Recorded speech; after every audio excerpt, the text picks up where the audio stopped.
Atlantis. As a radiant metropolis, the legendary island kingdom is said to have represented the most powerful island power on our globe thousands of years ago. However, all the descriptions of gigantic gold and silver treasures, magnificent buildings, and blooming landscapes are overshadowed by a big problem. There's been no trace of Atlantis for many centuries. In fact, it's always been hotly debated in the ranks of researchers whether the mystical island kingdom even existed. In today's video, you can find out which legends surround the world-famous sunken city and which ancient map may reveal the true location of the lost empire. Before we get started, be sure to hit that like button and ring the notification bell for more videos. Also, stick around until the end to learn something about Atlantis you've never heard before. You won't want to miss this.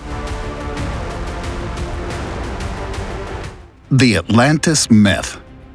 We owe it to none other than the ancient Greek philosopher Plato that we now know anything at all about the legendary island kingdom of Atlantis. The island is first mentioned in the dialogues of Timaeus and Critias, which the philosopher wrote around the year 360 BC. The first point of criticism that makes us doubt that Atlantis really once existed is already in the presentation of these works. Although the protagonists in Plato's dialogues are real historical figures, the conversations the philosopher ascribes to them are purely fictional. Plato used this trick to authentically convey the core statements of his dialogues to the reader instead of writing them like dogmatic instructions. But how would the mighty island kingdom, no matter whether real or imaginary, actually have looked in detail? Plato gives us a comprehensive answer in this regard in the Critias. Accordingly, it was a gigantic empire that was larger than Libya and Asia together. The magnificent heart of Atlantis was the island of Atlas, on which the most valuable raw materials could be found in abundance. In addition to the rich gold and silver deposits, it was above all the legendary metal Harukan that represented the natural prosperity of the empire and was described by Plato as shimmering fire. The landscape of Atlantis was made up of a wide variety of trees and sprouting plants, but many exotic animals also called the island kingdom their home, of which the elephant was the mightiest of all. With the help of ingenious, artificially constructed canals, the residents managed to supply their extremely fertile homeland with the necessary water. The center of the main island was adorned with a 3,000 by 2,000 stadium area, with the unit of measurement for a stadium corresponding to about 180 meters. The corresponding plain, which was several hundred kilometers in size, was in turn bordered and crisscrossed by right-angled canals. The mighty fortifications of the capital, built on a mountain, the so-called Acropolis, were surrounded by 3 ring-shaped canals. No less magnificent than the Acropolis was a gigantic temple dedicated to the Greek god of the sea, Poseidon, and overlaid with gold, silver, and Haruke. The golden statues, the huge hippodrome, and the residences of the rulers, which were located in the innermost districts of the ring-shaped city, also reflected the prosperity and power of Atlantis in an incomparable way. In view of the traditional background story of the mystical island kingdom, it should really surprise no one that Atlantis quickly rose to become an absolute world power. It's said that it was none other than Atlas, the son of Poseidon, who was the first to ascend the throne of Atlantis. The scion of the sea god and his descendants ruled over the capital and over the years turned the originally rural island into a notorious sea power that conquered more and more areas. The army of Atlantis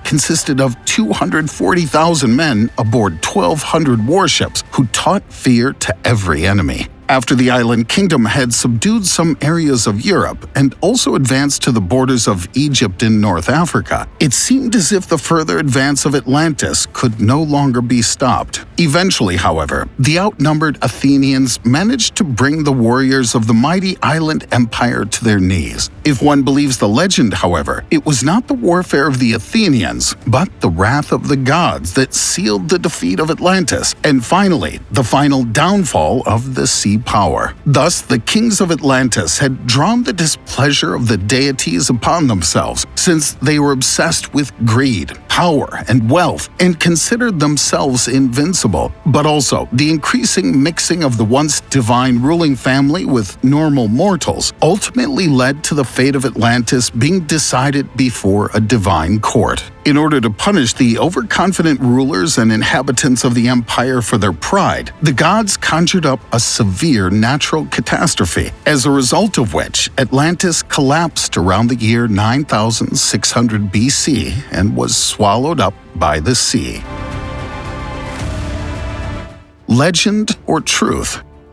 A controversial debate has been circulating for many centuries as to how Plato's explanations of Atlantis are to be correctly interpreted. One side is firmly convinced that the sea power described in the dialogues never really existed. Accordingly, the philosophers simply used the mystical island kingdom as a metaphor to warn the Athenians not to perish, like Atlantis, from their own addiction to expansion. Criticism of this interpretation is based, among other things, on the fact that Plato always clearly identified the stories he invented as fictional works. In addition, such a detailed and precise description of the island kingdom as provided by Plato was simply unnecessary if Atlantis had only been an imaginary symbol. In addition, some passages of the Atlantis story also appear in other dialogues of Plato, which are commonly understood as clearly historical. In fact, many people who believe in the existence of Atlantis consider it probable that Plato only heard about the reports about the island kingdom on a trip to Egypt, and consequently the legend cannot have been invented at all. But this story is also vulnerable. To this day, it's not even certain whether Plato really was in Egypt. If he did visit the kingdom of the pharaohs, he would have needed the help of a translator. But even in this case, it's unclear how the philosopher later adapted and possibly expanded the Atlantis account.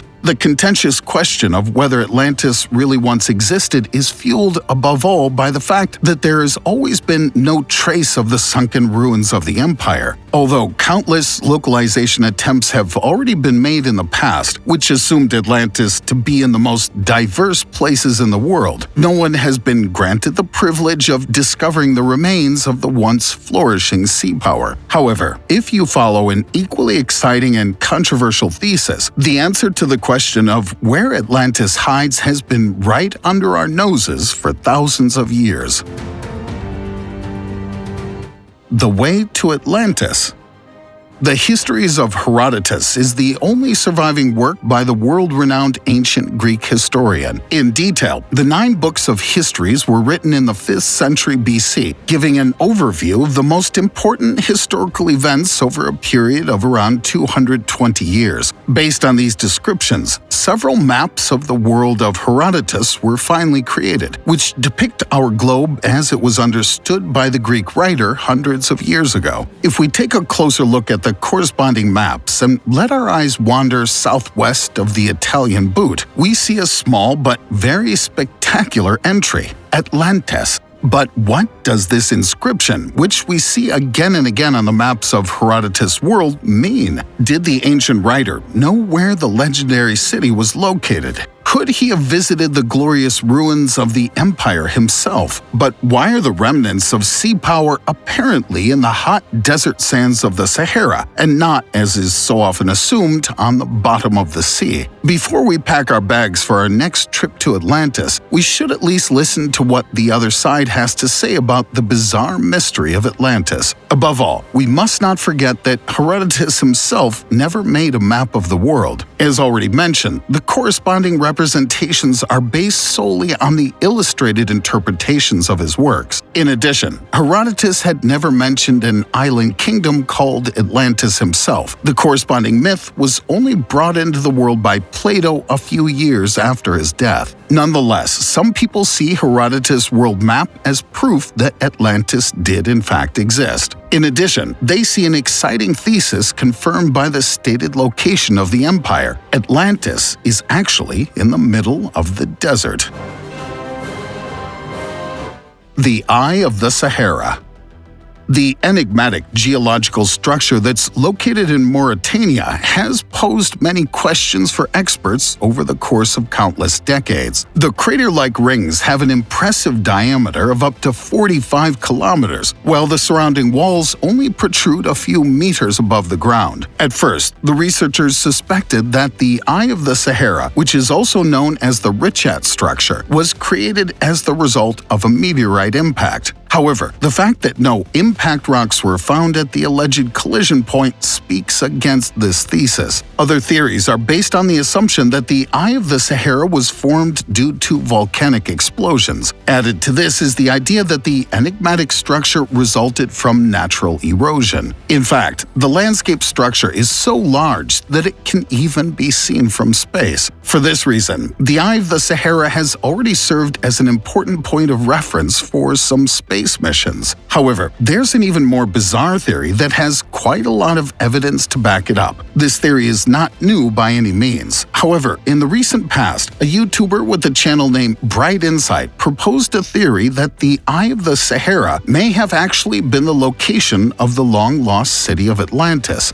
According to this theory, the Eye of the Sahara fits all of the descriptions that were provided by Plato when he encountered the city thousands of years ago. According to legend, the city eventually flooded and became consumed by water. If this is true, there are likely countless ancient artifacts buried in the sandy terrain. Bright Insight suggests that it's worth exploring and excavating the area to try to better understand what the bizarre structure is. His theory claims that many of the large formations that can still be seen on satellite images of the area show that large deposits of salt exist in the sand. He claims that these salt formations would have built up over the course of hundreds of years due to salt water previously running through the area. He feels so confident that his theory is correct that he even offered a reward of $10,000 to anyone who's able to travel to the area and search for fish bones or other artifacts. His theory also details the writings of Plato and how several large gullies seem to line up perfectly with where Plato described rivers and other bodies of water flowing in and out of the city. Plato also claimed that there would have been bodies of both saltwater and freshwater in the area, which seems to have been true as well. This theory has been debated by many mainstream historical researchers, such as Graham Hancock. However, no one's been able to disprove this theory completely. In all likelihood, the Eye of the Sahara may very well be the resting place of thousands of people who perished in the flood that claimed the lost city of Atlantis, if such a city truly did exist